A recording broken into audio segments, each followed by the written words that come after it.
Alrighty. Hello there, folks. This is Dr. Deino once again. Y'all voted for me to stream my research, so I shall be streaming my research. Hope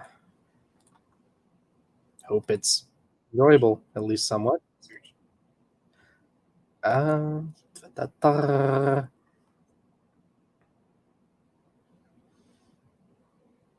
Let's see. Just kind of figuring out how I can do these things. Because I can experiment a little bit with the thingy.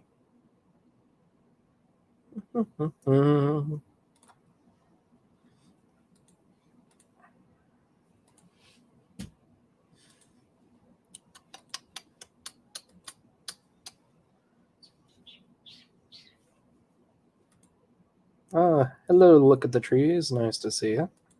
Guess I could just share my screen. Like, that's fine. Alright. So, setup is pretty simple. I mean, I got, my search window over here. I got, here, let's just search Neanderthal. There we go. We got something. So I kind of have a first draft of my script over here. Rough outline of the video structure. Like my current plan is introduce the cave, talk about like the history of the area and the cave itself, and then the dig expeditions, then the human history that by which I mean like there's some Neolithic burials in the cave, and there's obviously the Neanderthal burials. And I'll be going over each case one by one, along with artifacts, the artifacts, the burials themselves, and the full picture it gives us. Yeah, it should be fun. So far, I've got a lot of the history of Shanidar Cave down.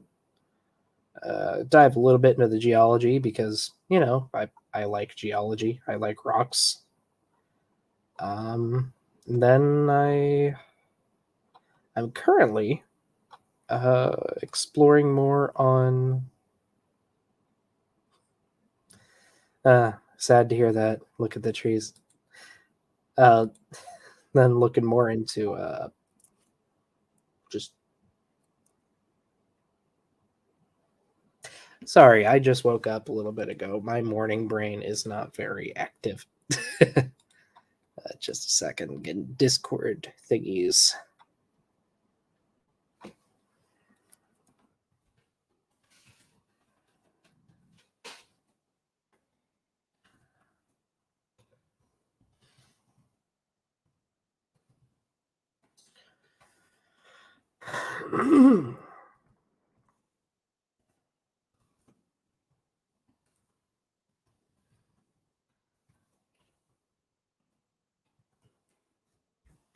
Sorry. Titan put me in touch with someone who speaks Arabic, which should hopefully be somewhat useful for this whole thing.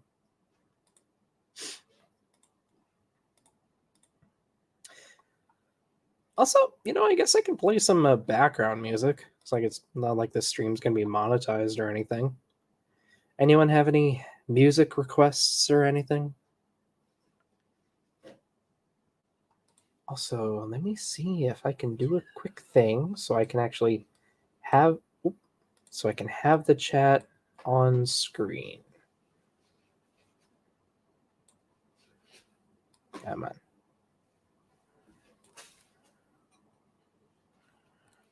Yeah, okay.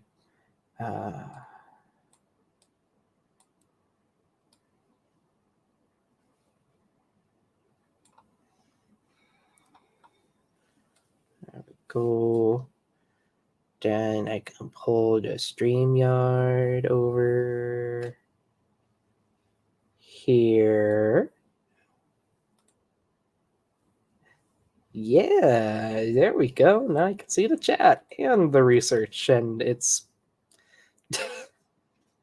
pay no attention to the horrific crime against nature that is this layout, people, please.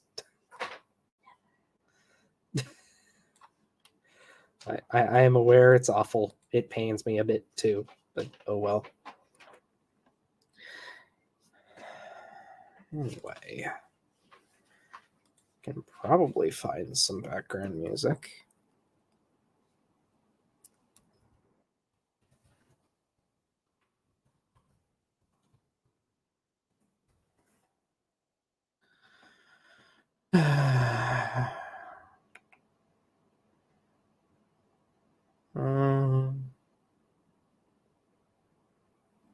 Hmm.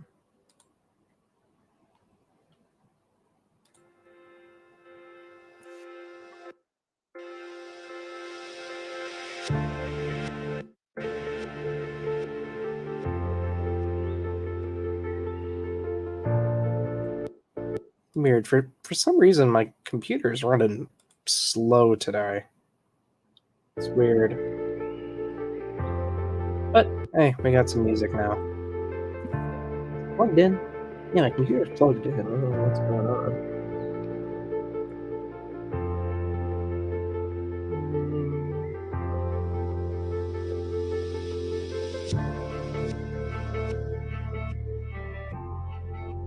Yeah, best performance. I don't know. Weird.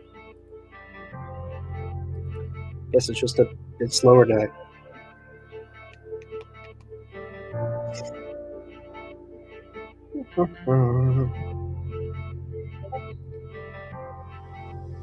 Anyway.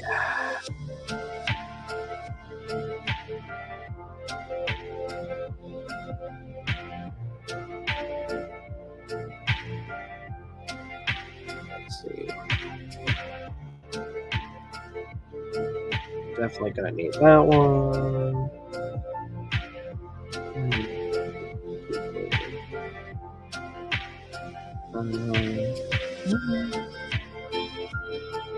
So for a lot of my research, at least in these initial expeditions, I'm actually relying a lot on the journals from the expedition leader and his friend who was like the translator for the expedition. Pretty cool.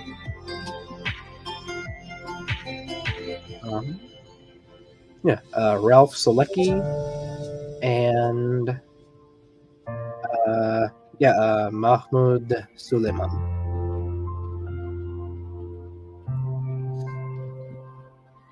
Excuse me, gotta focus.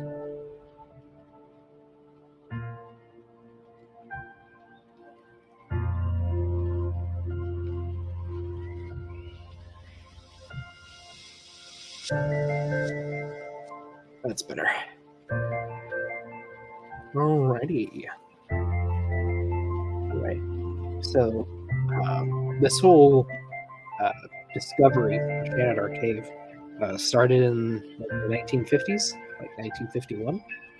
And Selecki, remember the main archaeologist in charge of the whole expedition, he initially surveyed like 40 different caves before finally settling on Shanidar.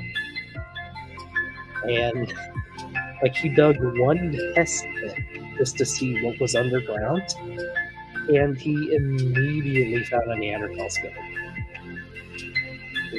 Wow, he got so dang lucky. And like there's a lot of history to Shanidar Cave too that I've never heard before. Like apparently there was a time where some local revolutionaries or something fought in the cave. Like they used it as shelter, and their enemies were firing at them with cannons. So there's little bits of cannon shell just lodged into the walls, and there's even a layer of tar near the entrance, just from all the gunpowder of the defenders. This was way before the expedition to uncover dead Neanderthals has taken place, but it's fascinating that it has history like that. Also, sorry, my girlfriend is losing her mind at this information. Just a sec, gotta check my Discord. Oh, hey, Zero Logic. And hello, Richard Taylor. Sorry, is that better? I can also turn down the music a little bit. Music might be a little loud.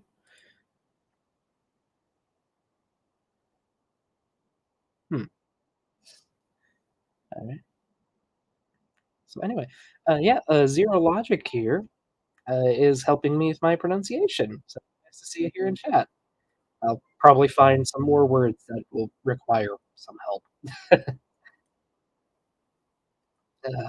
as this whole thing goes on. Did I? I don't think I shared the music.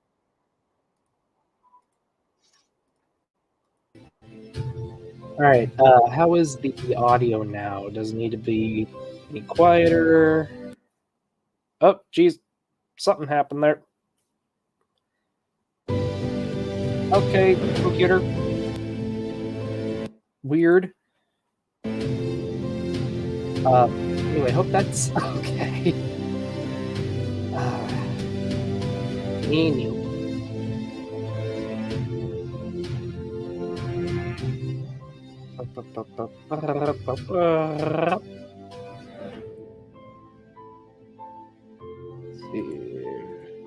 So 3, circle, Shanidar cave.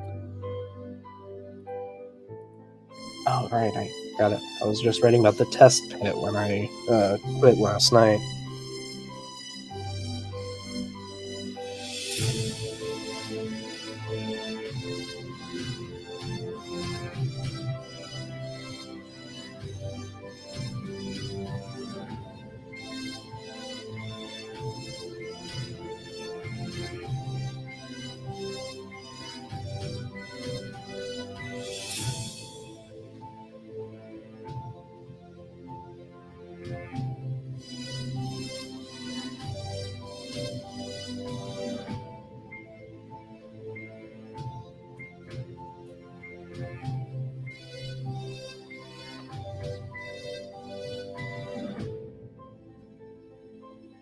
Oh no. So yeah, in the test pit, we found Shanidar 1. This is how things go in archaeology and paleontology. We're not exactly the most creative people. And rather than giving like individual names in the field to specimens, we just number them. On the plus side, it does make it easy to remember which one you're talking about, but it does make it a little less personable. But a lot of specimens do get nicknames anyway. It's just like when you write a paper, you call them Shanidar 1 or Shanidar 8, things like that.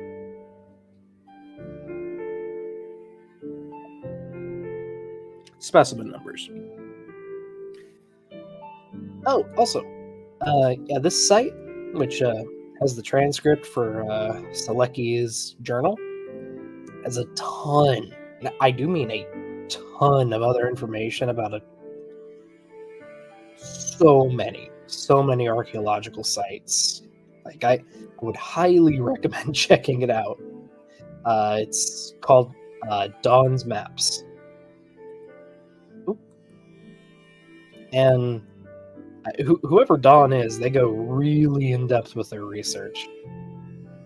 Actually, I'll just go ahead and put a link in chat. There we go.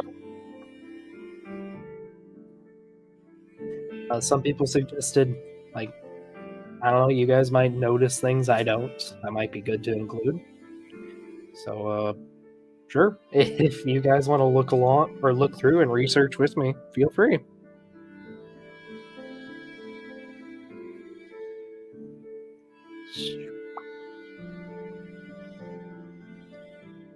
Oh, alrighty. Hmm.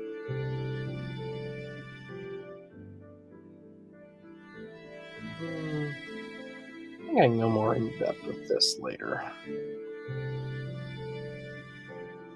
Oh, yeah, and their methods weren't gentle, at least at first. This was the 50s.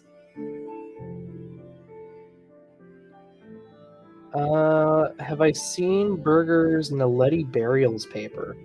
I haven't read it myself.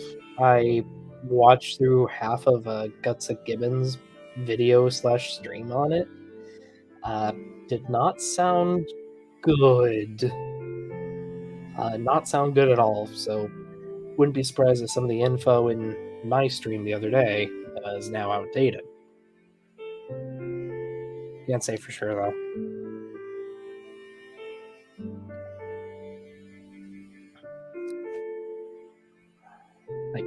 Again, I haven't read it myself, at least not yet. Paleoanthropology is definitely an interest of mine, but it's not my main field. And I say that while going on a whole ancient humans arc on my channel. Oh well. But anyway, yeah, methods weren't exactly gentle. They used dynamite in their archaeological dig. This was sadly common at the time. Don't know if it might have destroyed specimens or not. Probably destroyed some artifacts at the very least. But it's just how things were done at the time. Let's see. Okay, so this.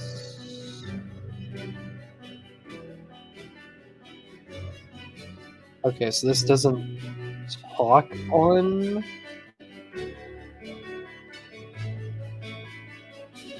Oh, these are the Seleckis. So this is Ralph Selecki, and I don't remember his name or her name.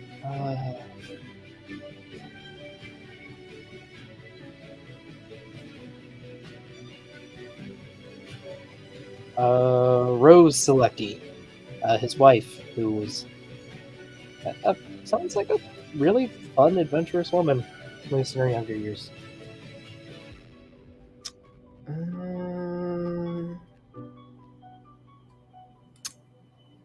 Oh dear. Oh dear. Yeah.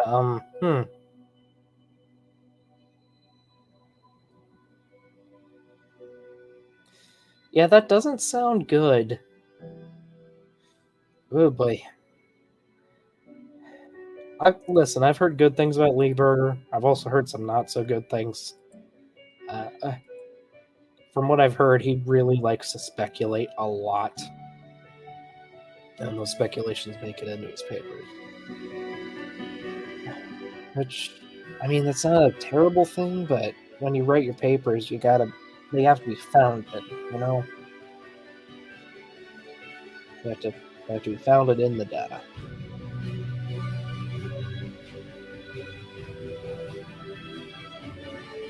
Oh, geez, that bad. Oh, dear.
Oh, jeez.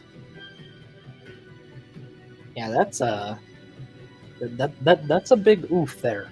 But, jeez, you think Berger would know better than to miss citations? Oh dear. Huh. I'll have to finish listening to that Gutsick Given video. And I mean, like, here's how I do my sources for these videos. I mostly group them based on subject matter.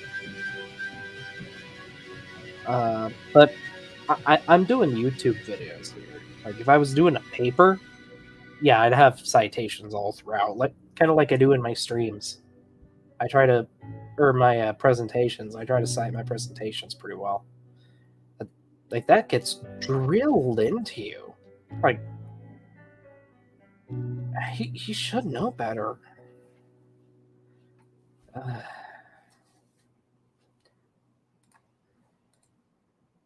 Should know better. But I am going off of what you're saying here and what Erica said in her video. I haven't read it myself, so ooh, wait, before the peer review? Before the peer, when was Noleti discovered?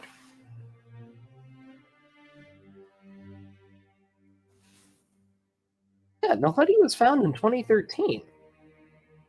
Didn't the Netflix doc just come out this year?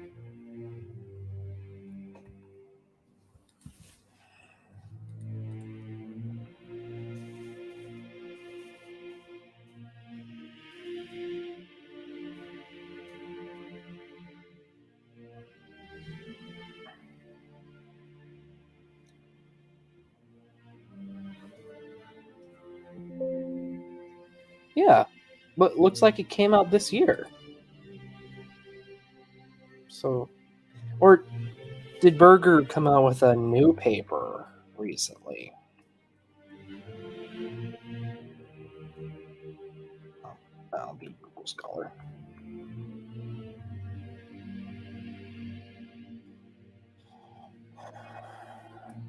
Berger.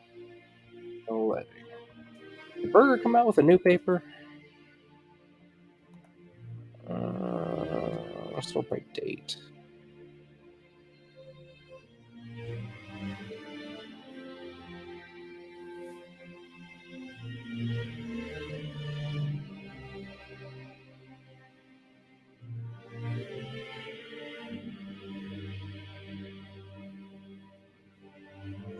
So, are these the papers that that the documentary was based on? Okay, okay.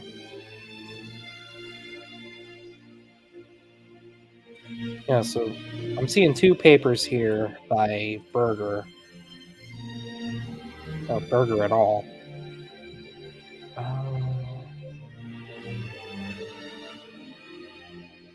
So, geez, that's a lot of authors.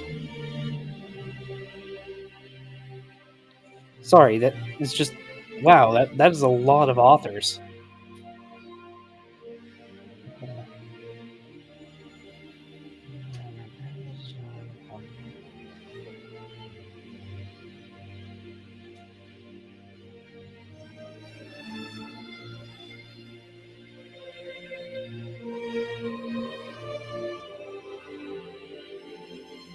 Sent for peer review May 4th?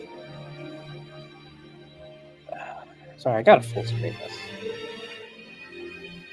This was posted in June. Yeah, you. Depending on your connection to the field, you usually gotta wait like at least a few weeks, usually a few months for peer review. So. The documentary is really based on unpeer-reviewed studies. That's because like a documentary like that, you gotta. It takes time. Like most of those are in production for months, if not years.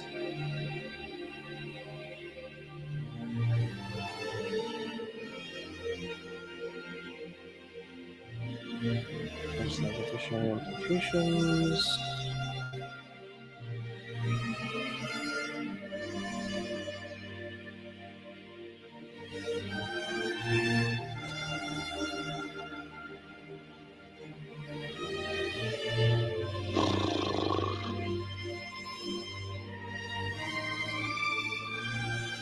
Yeah, ooh, kind of yikesy, honestly. Ooh boy. Hey Al, we're cringing at some Hominoleti papers by an author who really should have known better. Interesting side tangent. Yeah, interesting side tangent.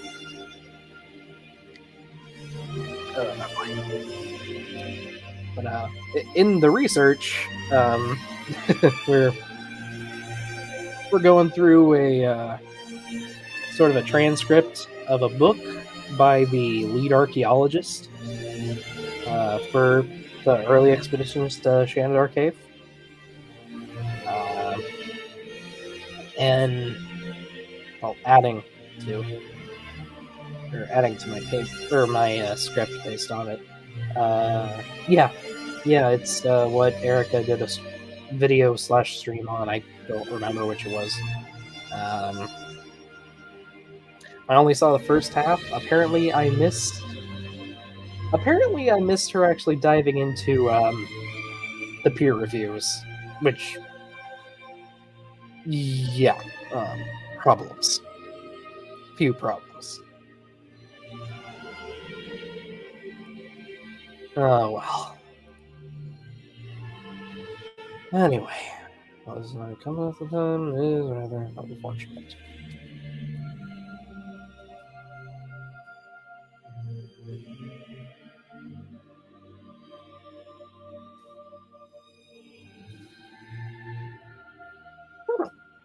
Right. I mean, hey, definitely could have been pre-recorded. I'm not.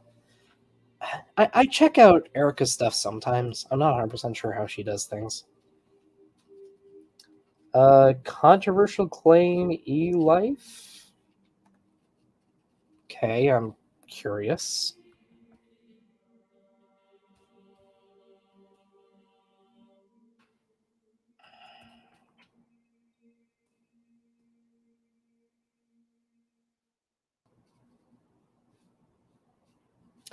Oh, the new peer review system they have. That's what you're talking about? I did hear a bit about that in Erica's video.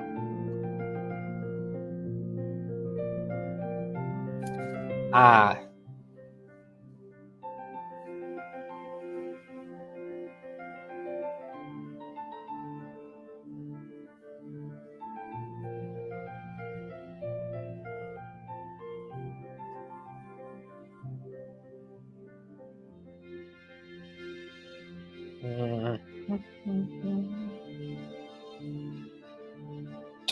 There just wasn't any science in the paper.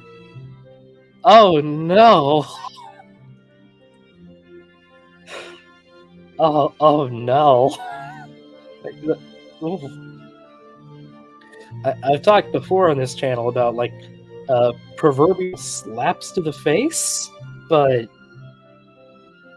yeah, that's one of them. Oh dear. Let's see. Curious about the location.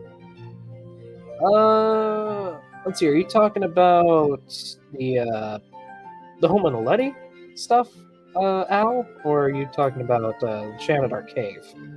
Because the Shanidar Cave Neanderthals appear to have been at least mostly deliberately buried, or at least a few of them were.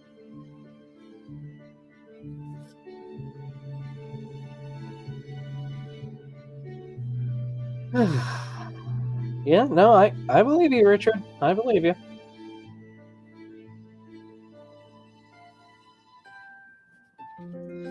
Yeah, that yeah, started with a conclusion. Yeah, that's not good to do. That's very not good to do.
Your recollection is that they failed. Uh, yeah, yeah, it kind of seems that way.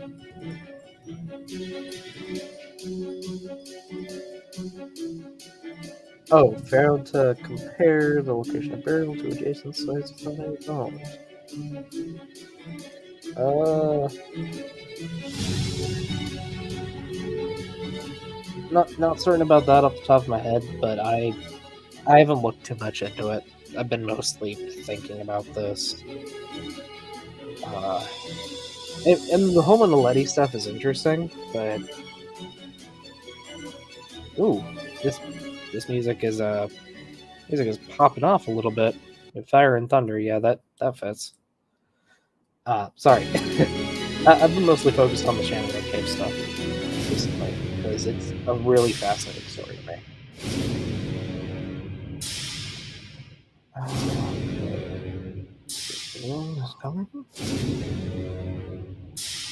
Let's see.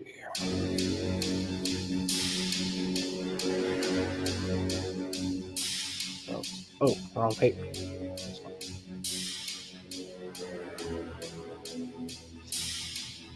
Yeah, that's true about Netflix.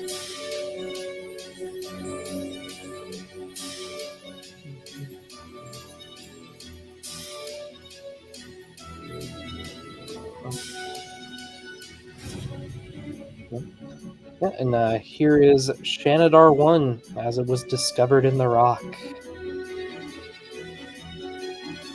Kind of cool to see.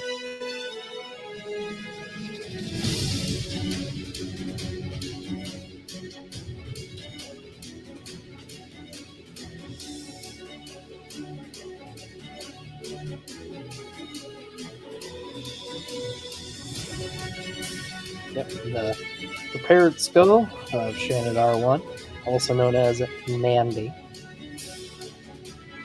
who I'll have a lot to say about in the paper, or in my video. Don't worry. Don't you worry.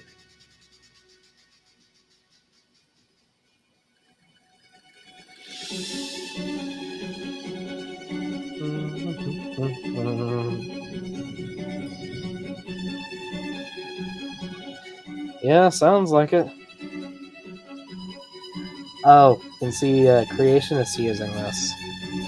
Yeah, me too. And that's part of why science you gotta be careful. You got to be careful.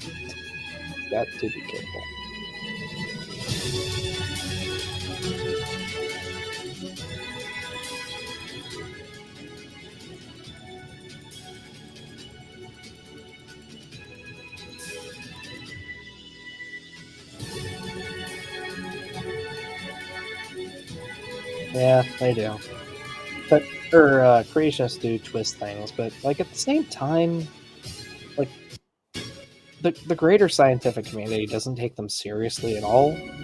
So it's not usually a big worry when you publish your papers, but you should still do your best to be accurate, you know?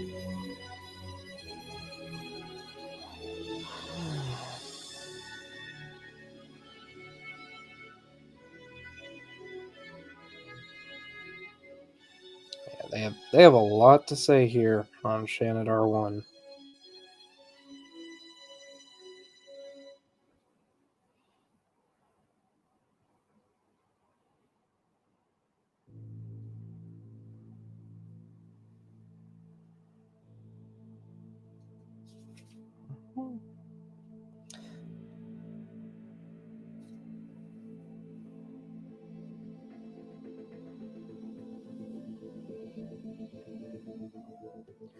Yeah, that's how they'll interpret the. Yeah, that's how they'll interpret that, Allie. You're right. And is it gatekeeping? Yeah, the gatekeeping's not always a bad thing. Like, there needs to be a certain standard, which creationists often fail to live up to, but there has to be a certain standard, especially in science.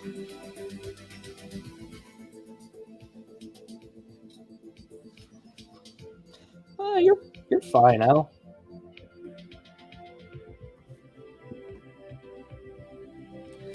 Sorry, just a sec.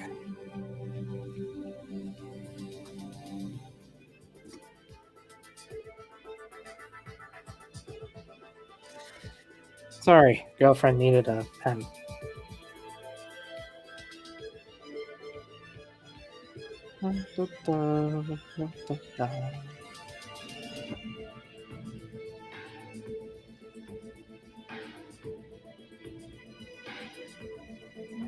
Mm.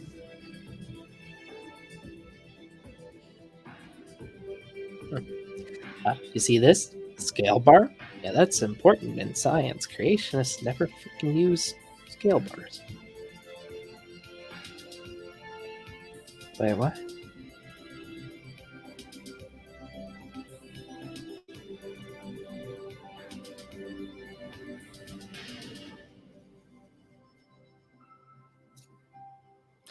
Oh, Jesus!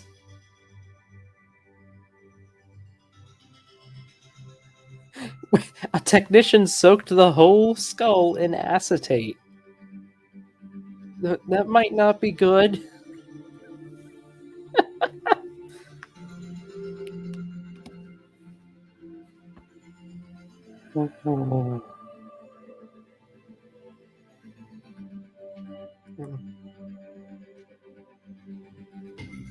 You were recently a co-author. Hey Al, I'm honestly curious. So you're saying you were a co-author on a research paper, but you're also a heavy hauler. Are you a trucker? Are you in the sciences, or both? Is trucking like your day job? I'm genuinely curious.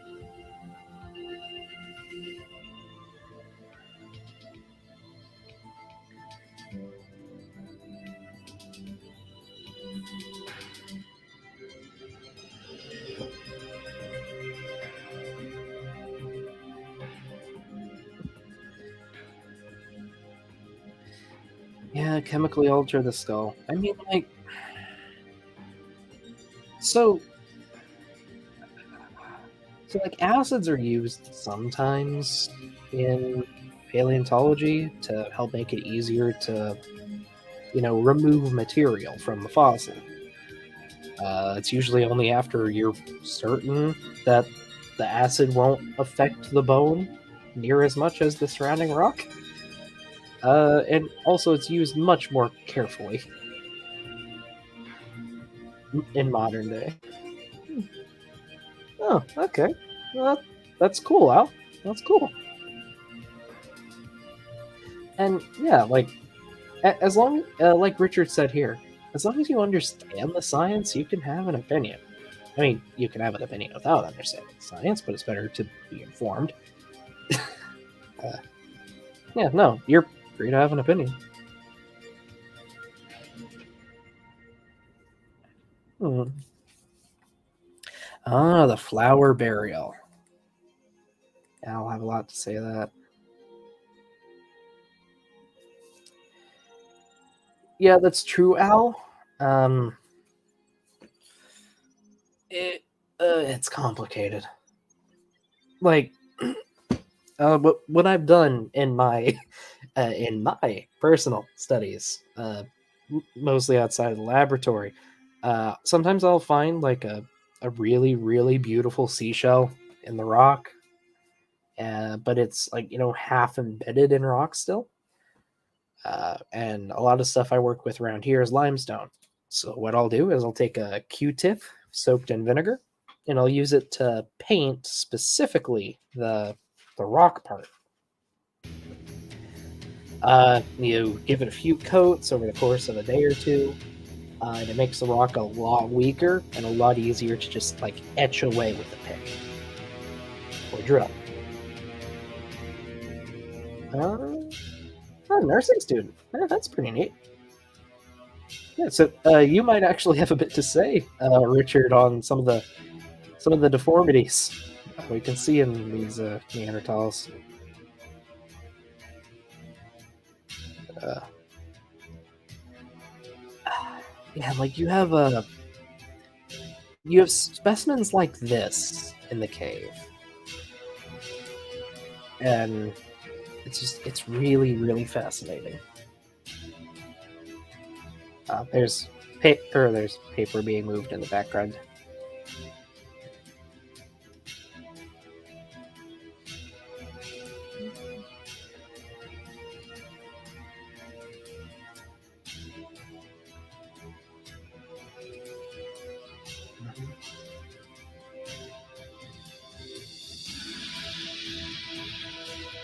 Neat.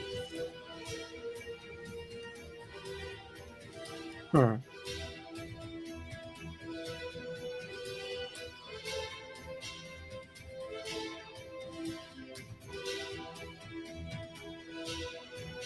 More chemical reactions that concern mind. Yeah, yeah. I mean, like limestone, the main binding agent is just calcium carbonate, CaCO3. It's really easy to make that react with stuff and you know destroy it. Uh, I guess don't soak your concrete in vinegar. That's what I'm saying. But it's useful for paleontologists to know that kind of thing because you can damage the rock and make the rock easier to remove, which makes it less likely you're going to harm the fossil. Also, I'm just talking a bit louder because things.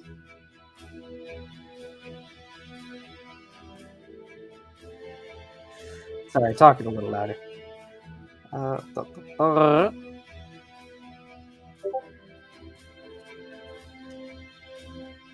uh, just a second.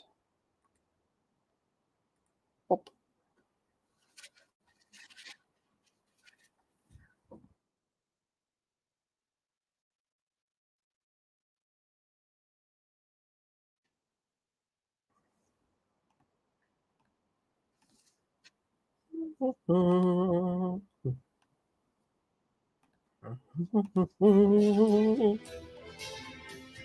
There we go. Yeah, this is interesting.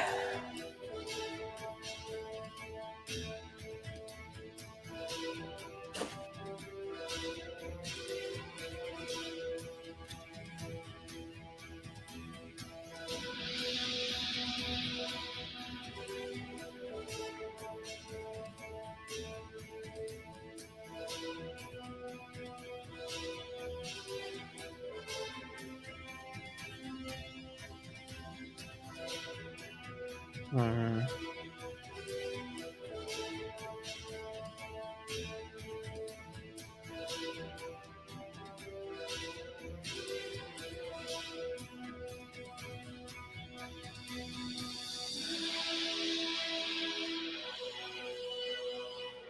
Hmm. Sorry, just reading the thing. Most deformities come from inbreeding. Uh, I mean, yeah, that's definitely an issue. Um,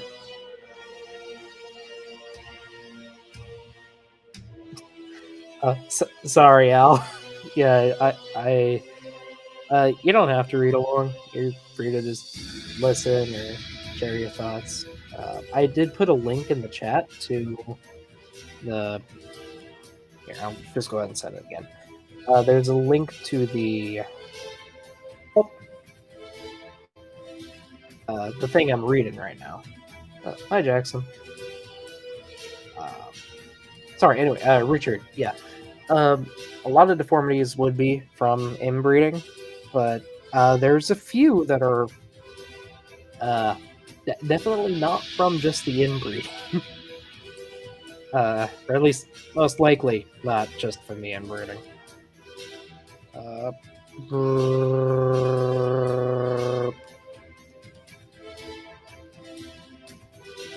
Like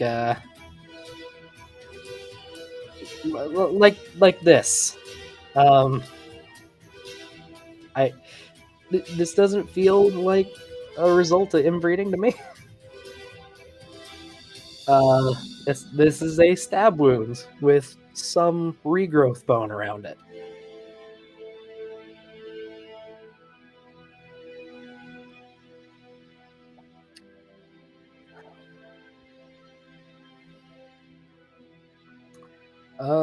Growth related? Um, so when I'm saying deformity here, I'm just referring to abnormalities in the skeleton. But in Shanidar 1, the first Neanderthal they found,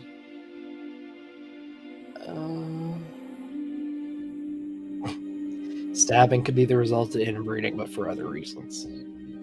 I mean, you're not wrong. Shortened limbs. Interesting question. I mean, Neanderthals as a rule kind of had shorter limbs than most modern humans. That seems to have been an adaptation for the cold.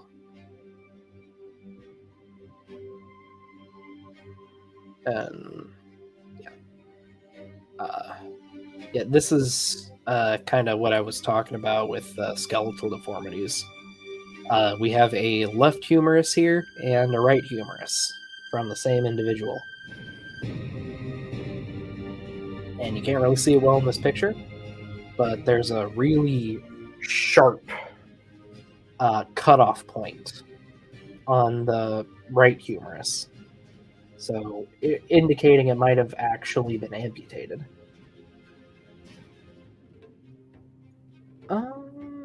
Outside normal ranges? Not sure if we have any in these specimens. Could be wrong, though. But, yeah, we also have arthritis, like a lot of arthritis. And this unfortunate old man. And then we have Shanidar 2, who appears to have been killed by a rock fall. As far as I know, that is still the official interpretation.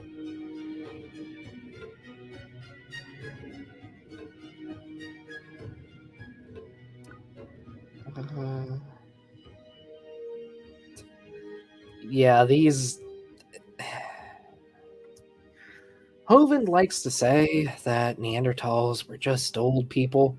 I tried to get him on that in the debate I had with him, but yeah, no, this...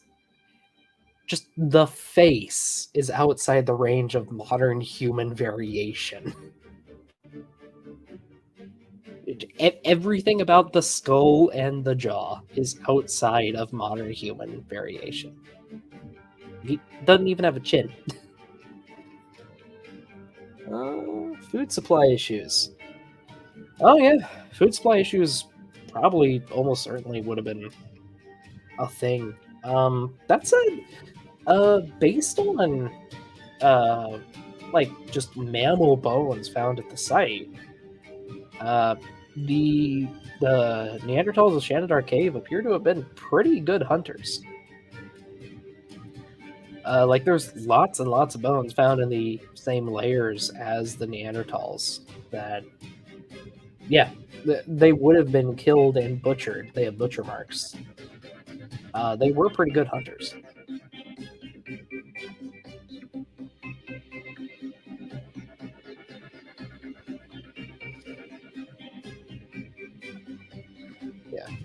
juvenile specimens. Yeah. The story of Shanidar 5. Ooh. On the frontal bone. Here, pragma, lost to stuff.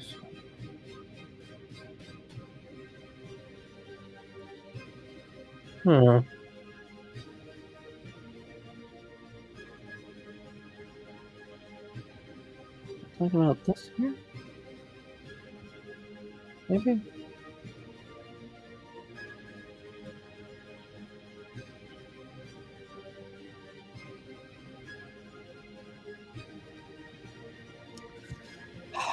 And my human anatomy isn't the best. Where's the Stephanian?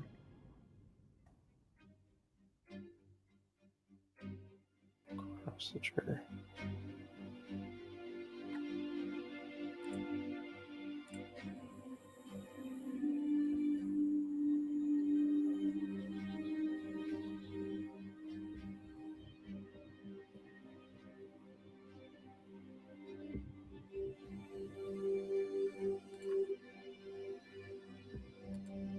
Oh, so been around here.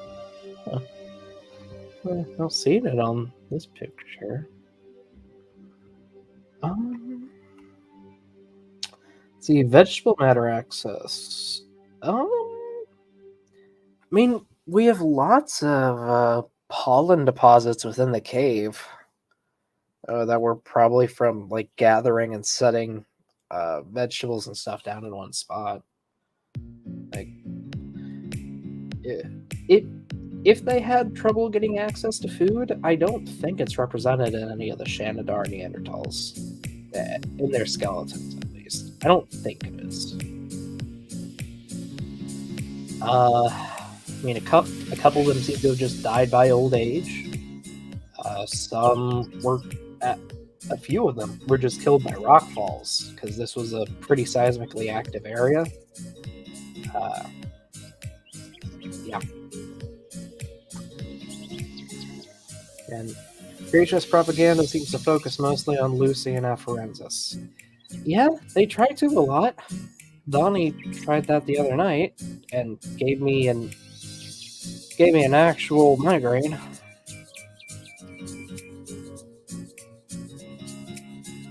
But yeah, the reconstructed humerus or right humerus of Shanidar 1. This isn't quite a normal humerus, people. Ooh. Oh yeah, and it had fractures too.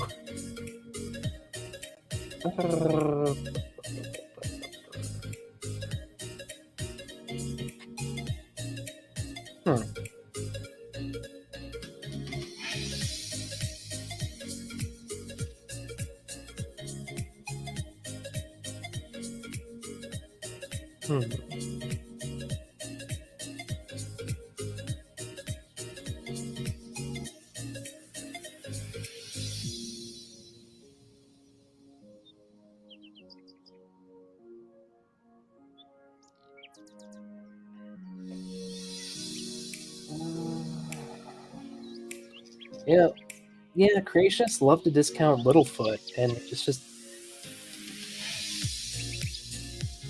okay.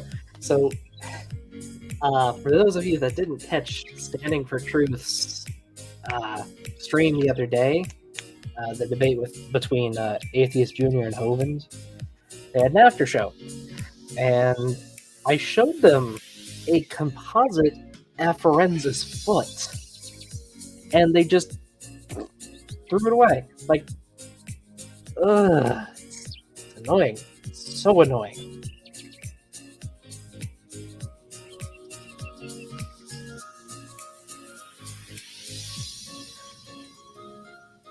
Oh, okay, I see, Richard. You're trying to find reasons for the deformities. Okay, I see. Also, hi, Beamsy.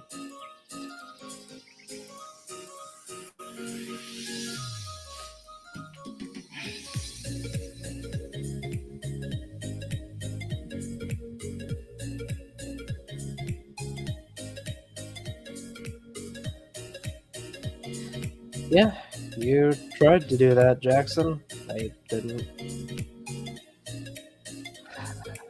I didn't like it much.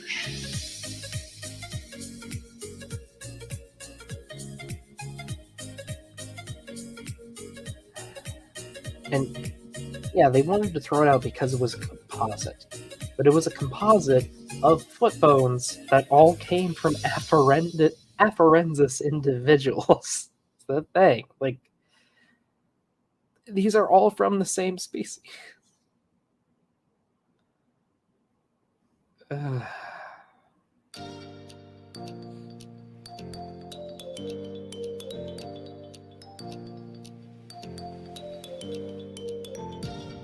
Oh, Shanidar 1 broke his foot at one point. That's painful.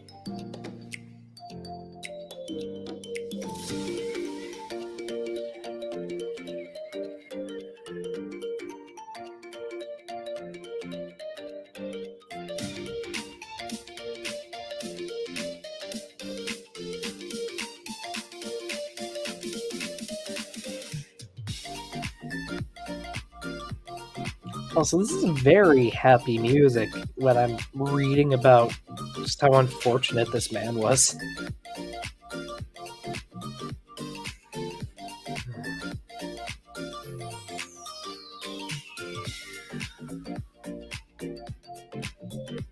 Hmm.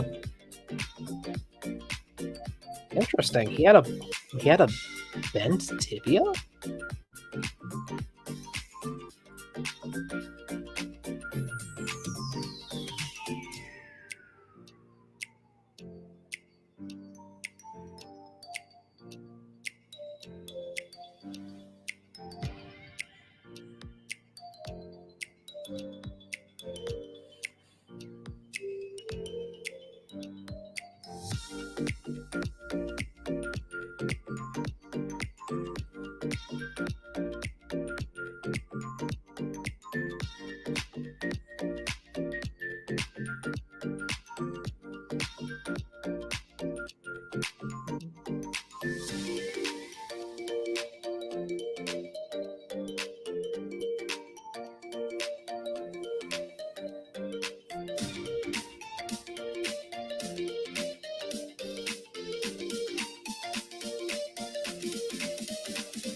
Yeah, just jeez. Yeah, Shanidar 1 was not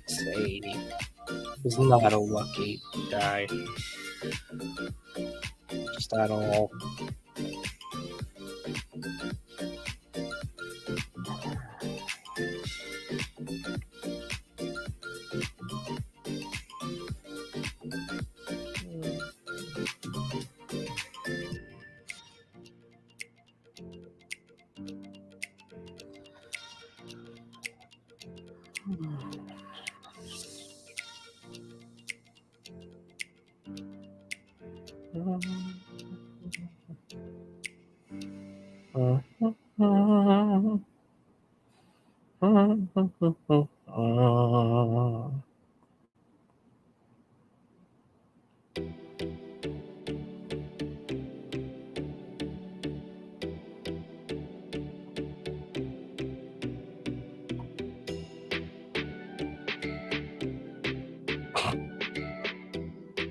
Sorry.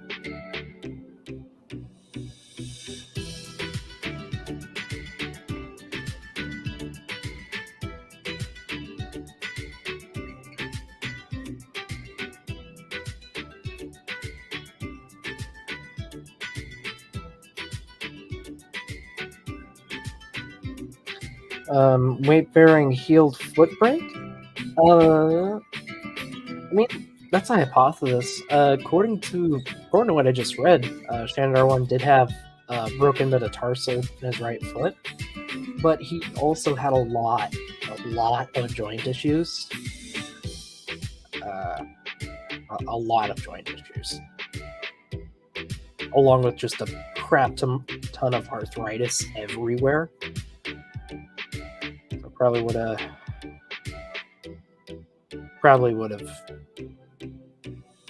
made it awkward for him to move around.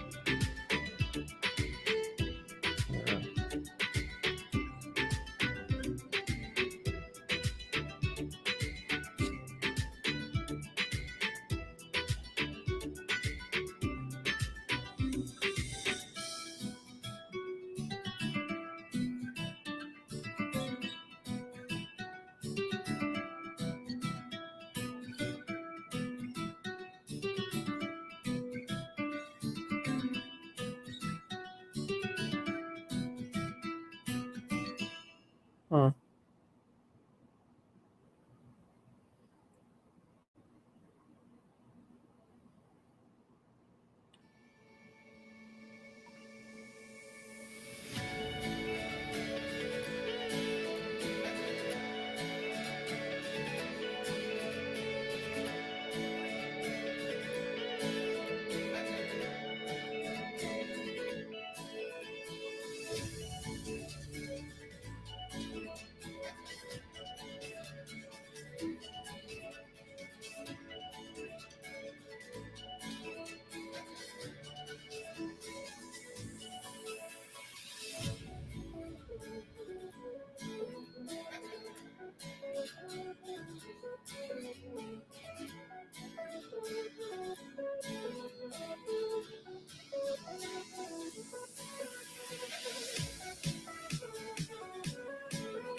Oh wow! So sounds like Shanidar 1 also died in a rock fall.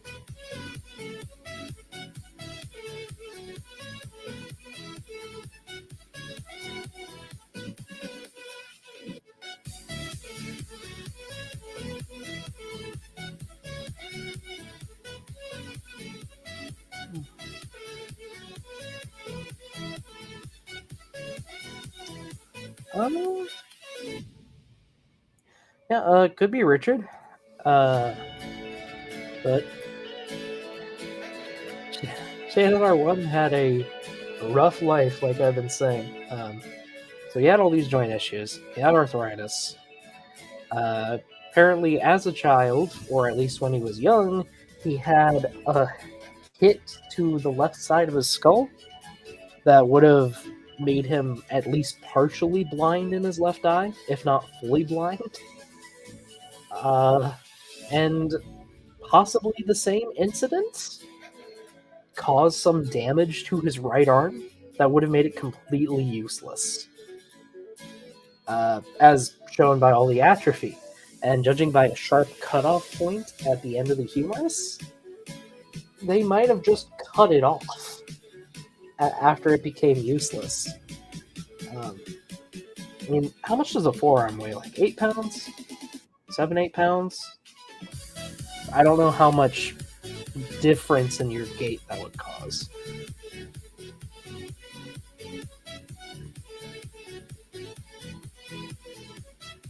Well, actually, it might cause quite a bit, considering he'd have to carry everything with his left arm. So maybe just over time could have induced some differences? Hmm. And they also talk about here his front teeth are unusually worn down for his age. So he was likely using his teeth to help hold on to stuff. Your forearm weighs at least 30 pounds. I think that might be a little overstating it, Al, unless you're way heavier than you look in your picture.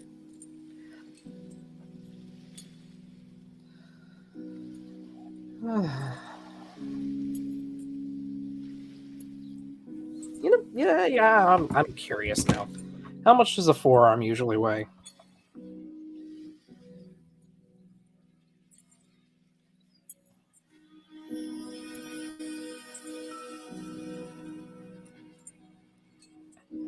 Segment weights.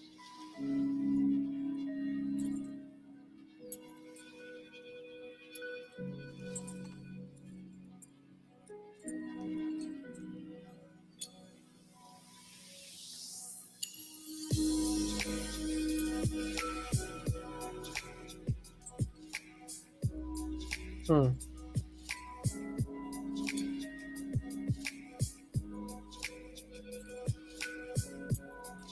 So a 200-pound male should have a full arm weighing about 12 pounds. So I guess roughly times two, maybe 20 some pounds for your entire arm out. I'm just talking about the forearm though, like after the elbow.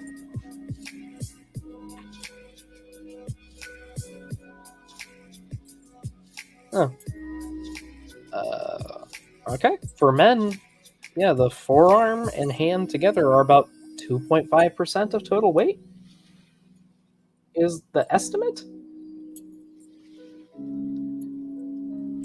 So 2.5%,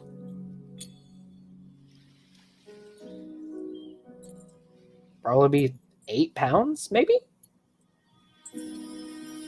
Yeah, I don't know. That does feel like it's lowballing it a little bit.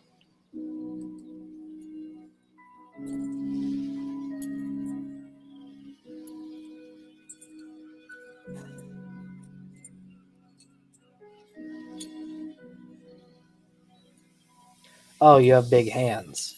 That could help. Yeah, that's true, Beansy. Your arm isn't quite normal. Anyway, yeah, Shanidar one had worn down front teeth from holding on to things, which is kind of neat.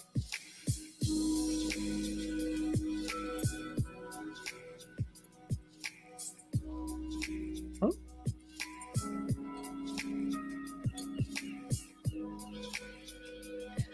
I don't know, Aunt Jer. I have no idea. I was just looking for an estimate.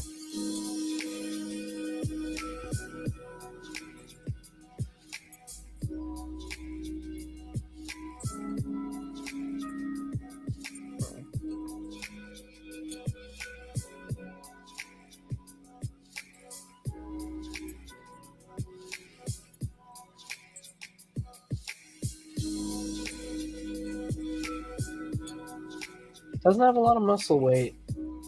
It depends. Like, you can build those muscles up a decent bit.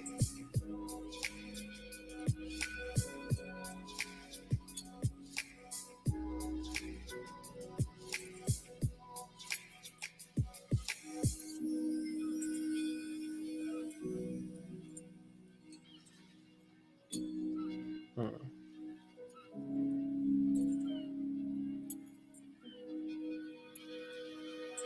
Yeah, comparatively true.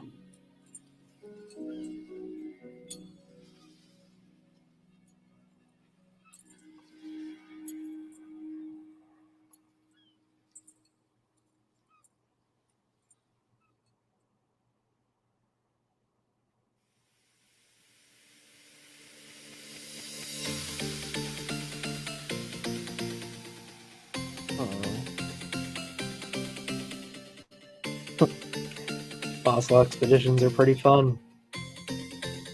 Depending on where you go, though, it can be pretty dangerous. You gotta be prepared. Hmm. True, Richard, true.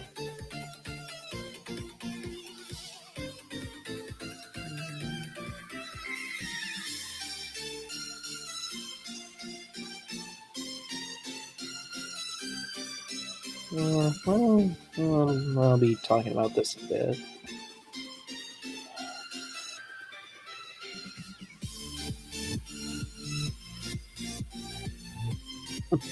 East Greenland. Yeah, that could be fun. Um, Biggest thing about working in the field, always take more water than you think you need, because you'll probably go through all of it. At least that's what I learned. But to be fair, I've done most of my field work in deserts. Most of my official field work, anyway.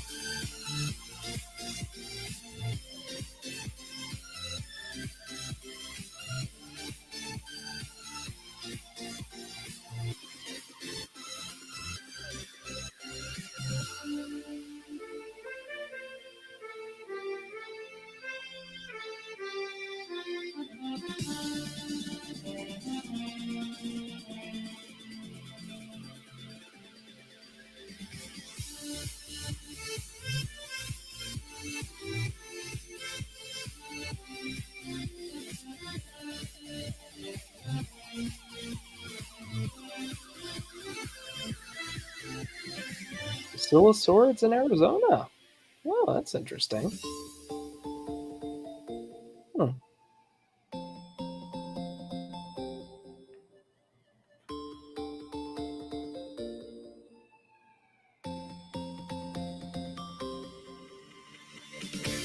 Oh, Arkansas.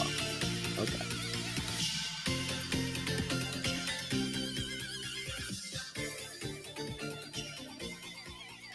What's Arizona's AZ though? I think. I don't know. There's 50 states. It's confusing.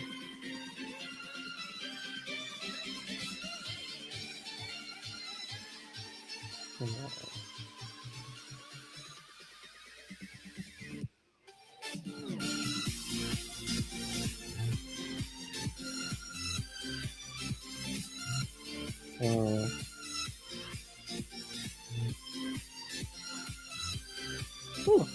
that's fair.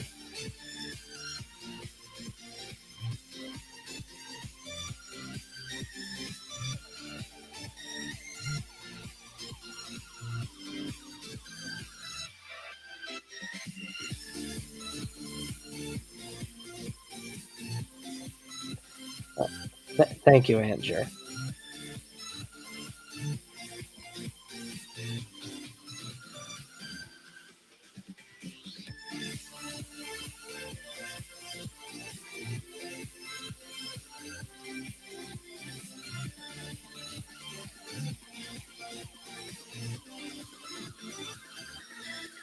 Hmm.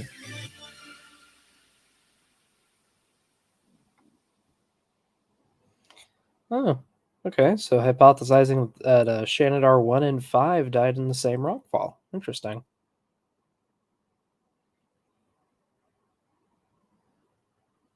Hmm.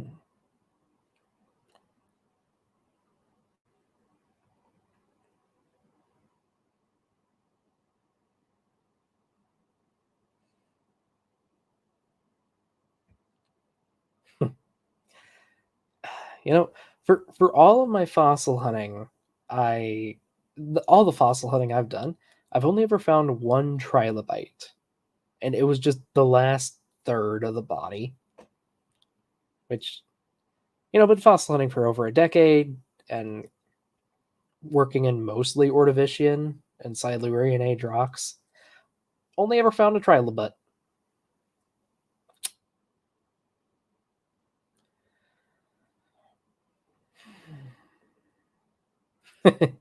And they came in all sizes. They had a huge range, going from a few centimeters to, or maybe a centimeter, up to almost a meter in length. It's crazy. So the music stop. Yes, continue watching.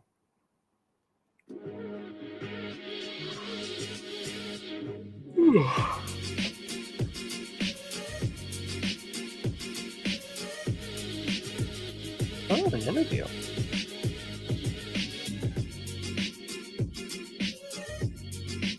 Yeah, that sounds about right. For bigger trilobite.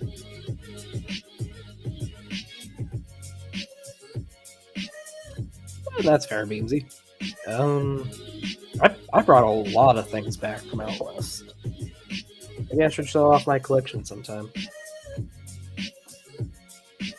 But mostly mineral. Found a lot of belemnites. We were working with mostly, or well, mostly Mesozoic material, but a lot of mid-Jurassic, mid-late Jurassic. So we had tons of belemnites. Yeah, I agree with trilobites not being compatible with hydrologic sorting. That whole system, quote unquote, just doesn't function at all. Because, like, by their logic, there's no way a bird should be lower than a titanosaur, right? But Archaeopteryx was fat. Archaeopteryx was about 150 million years old, and titanosaurs lived all the way to the end of the Cretaceous. And like, I brought this up to Hovind in my debate with him. Why are whales and mosasaurs never found together? He couldn't give an answer because there is no answer. Like, whales, mosasaurs, and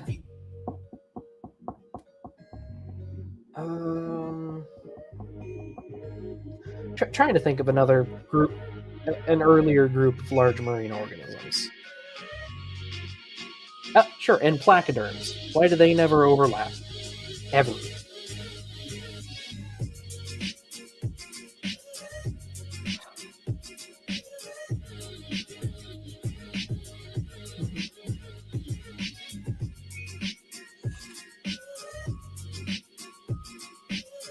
Oh, I think there is some overlap between ichthyosaurs and mosasaurs. Very little, but I think there's some. Could be wrong. Yeah, mosasaurs. They parted the sea, and that's why they're never found anything else. Nah, I'm curious now.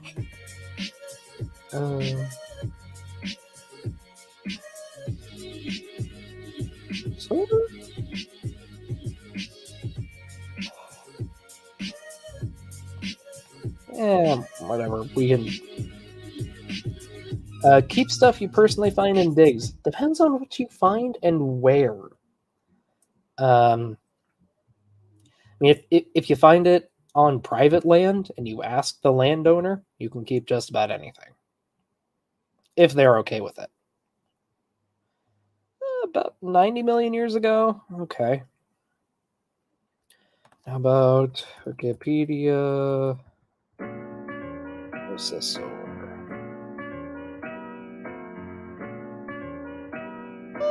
Okay.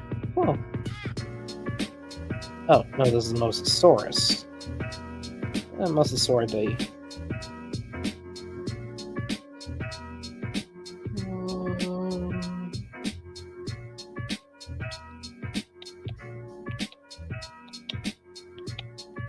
Earliest late Cretaceous.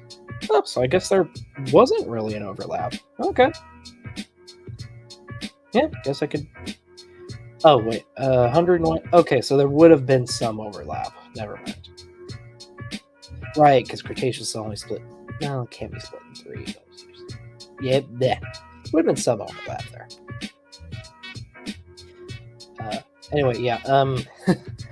So the way I did most of my field work in Wyoming, and the way Wyoming works, if you find non-precious minerals, you can take like 50 pounds of them a day. A day home with you if they're non-precious on public land. For invertebrate fossils, I don't really care. And for vertebrate fossils, though, the only way you can take those home is, I think, 1, if they're completely undiagnostic, and 2, if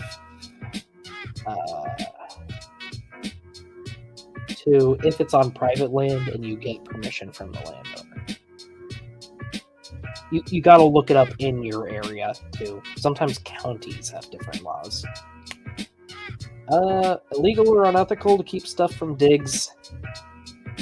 Yes, to an extent. Like,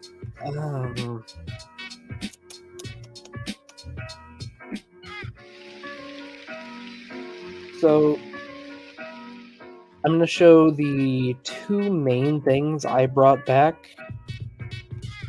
I brought back a lot of dollite here.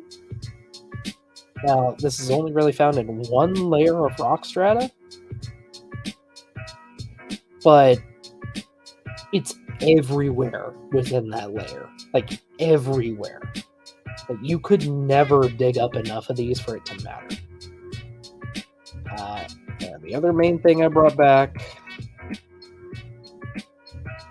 were these belemnite cores. These are the core of an ancient squid. There's so many of these. You can find literally tens of thousands at a single site. They're like trilobites or seashells. There's just so many of them. There's really no ethical conflict with keeping them. You find something like, say, an Allosaurus skull. Yeah, don't just take that home. But when you have literally tens of millions of a specimen, there's really no harm in it.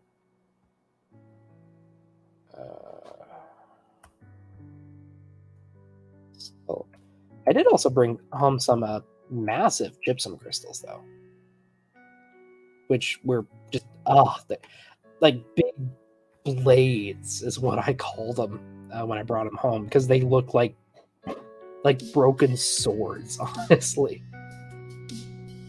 it's complicated. It's very complicated.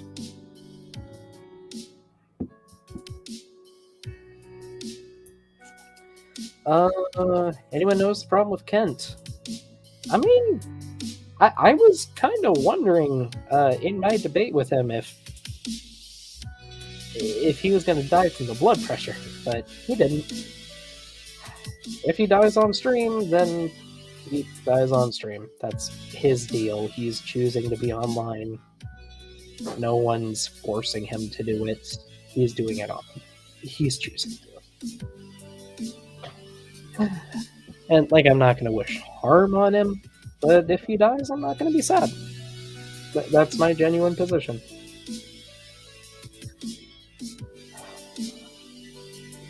Red Lakaya. Alright, now I'm curious what you weren't allowed to keep, Beamsy, considering you have Muttaburrasaurus vertebrae.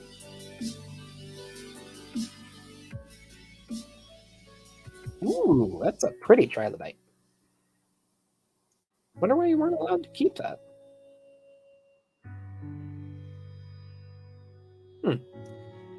Most jurisdictions really don't care about invertebrates. Most.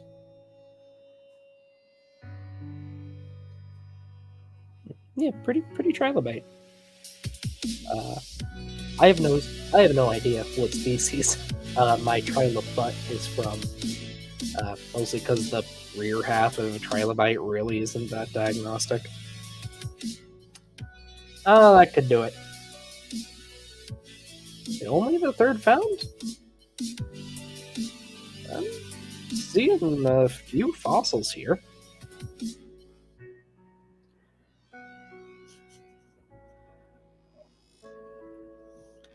I'm seeing a lot more than 3 fossils. Are you? Was it the specific species, Beamsy? But I guess this site is even selling them.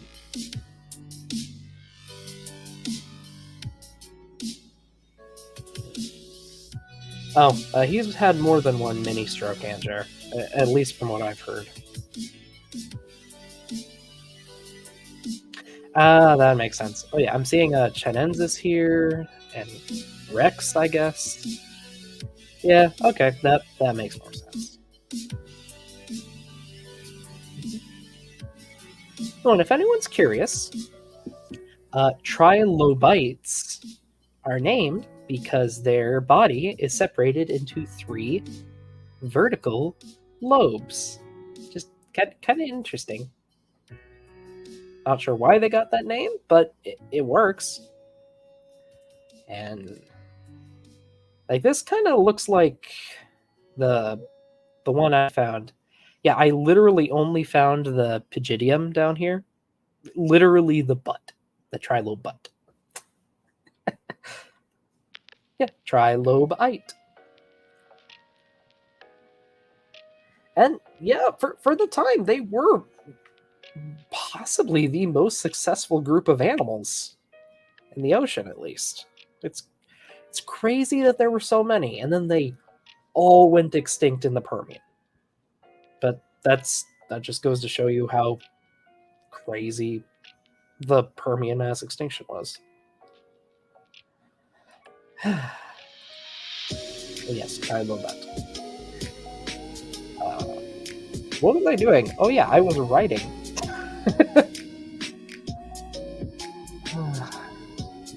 Mission discovered.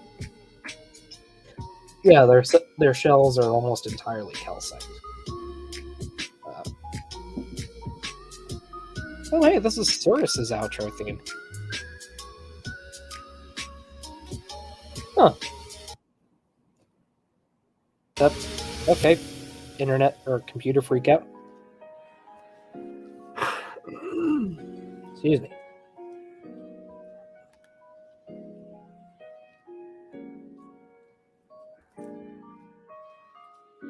Is that 9 Neanderthal specimens in total?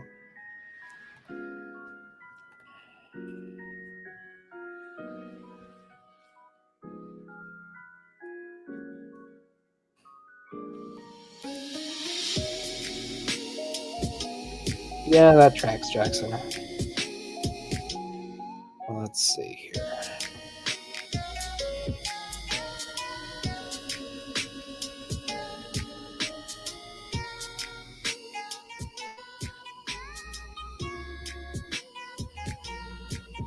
Yep, okay. So 9 Neanderthal specimens.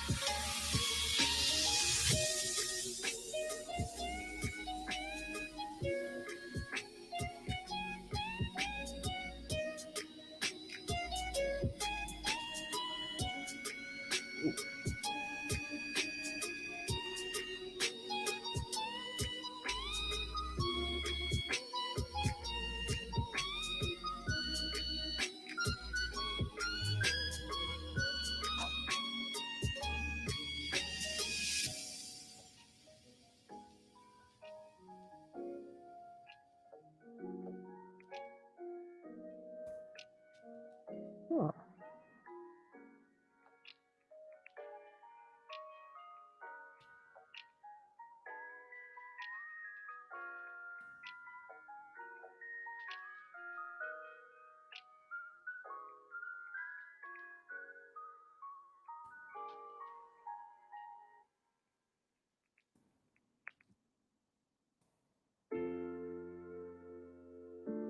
There we go.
They discovered 10. I thought it just said they found 9.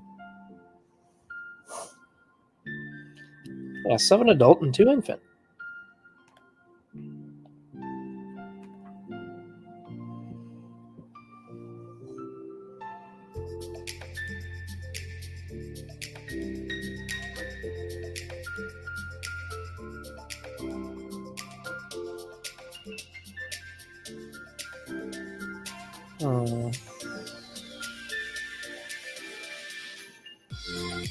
Okay. Yeah, so. Huh. This is talking about an 11th. Okay.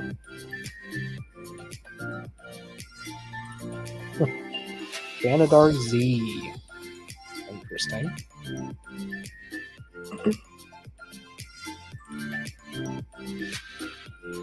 Oh, Ralph Selecki died in 2019, I guess. Aged 101.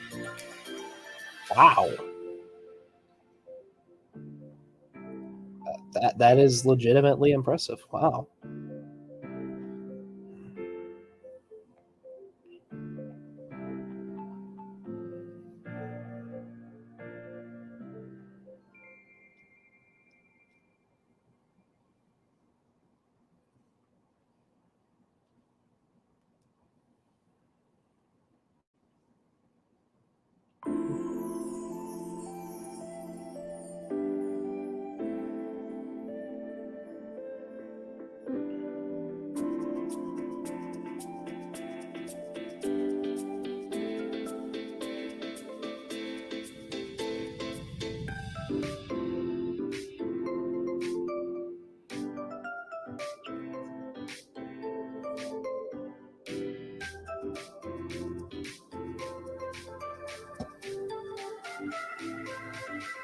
Hmm.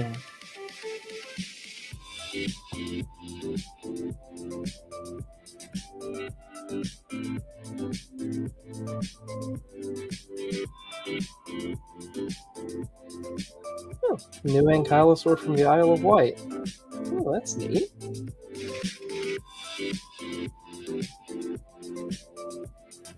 What'd they find?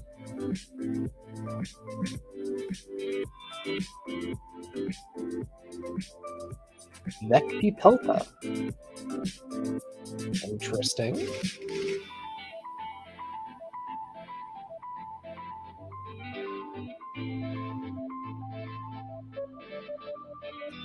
Hmm. Neat.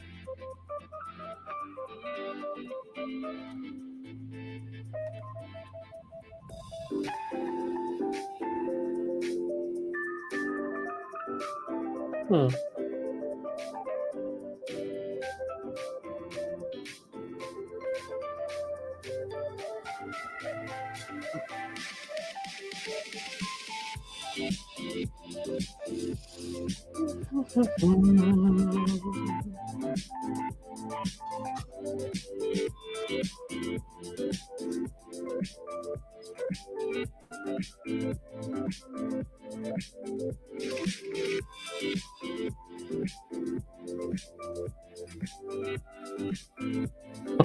That's bad.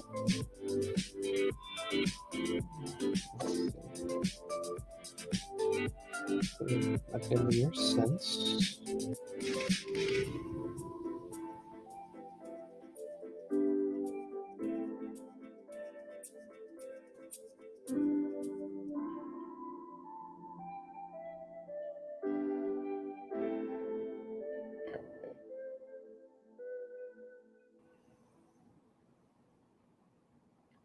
Okay.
Yeah, I'd love to go fossil hunting on the Isle of Wight someday.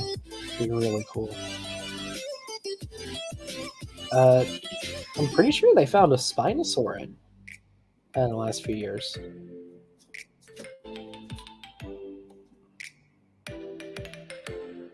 Maybe not in the Isle of Wight itself, but at least somewhere in England, I know we found another Spinosaurid besides Baryonyx.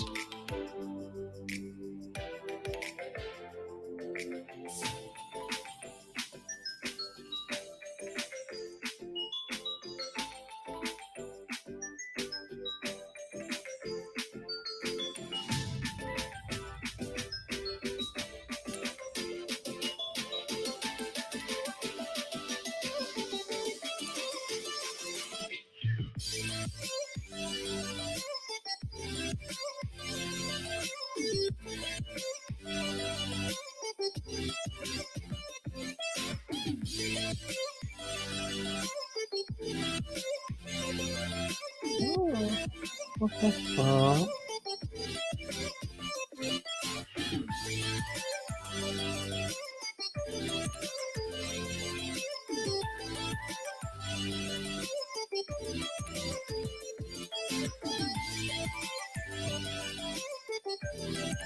Which Spinosaurid was it?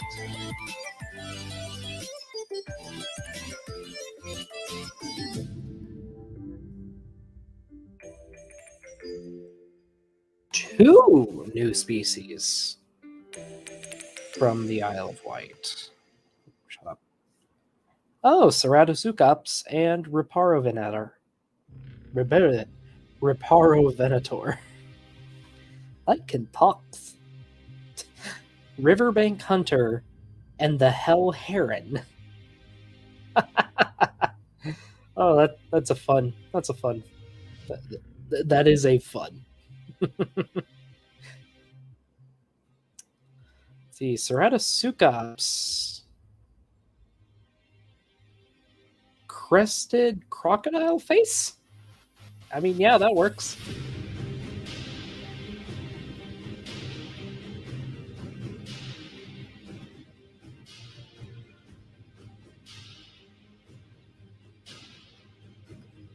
Hmm. Okay, and they're reconstructing them as uh, Sparionicines. Okay.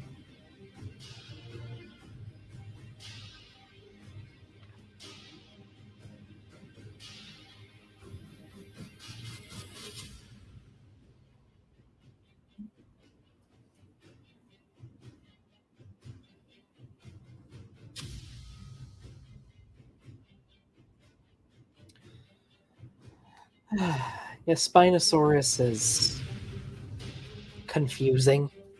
It's a mess. It's a bit of a mess. And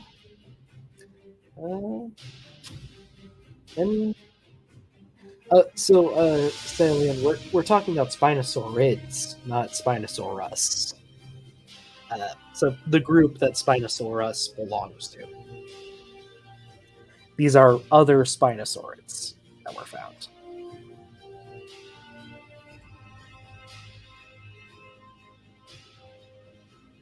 White Rock Spinosaurid. Oh wait, is this another one?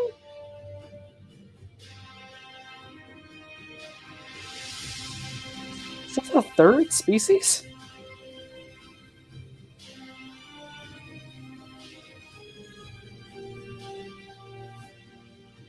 Possibly another species. Ugh. This one isn't given a species name, just a large Spinosaurid. But the others were diagnostic enough to be named new species.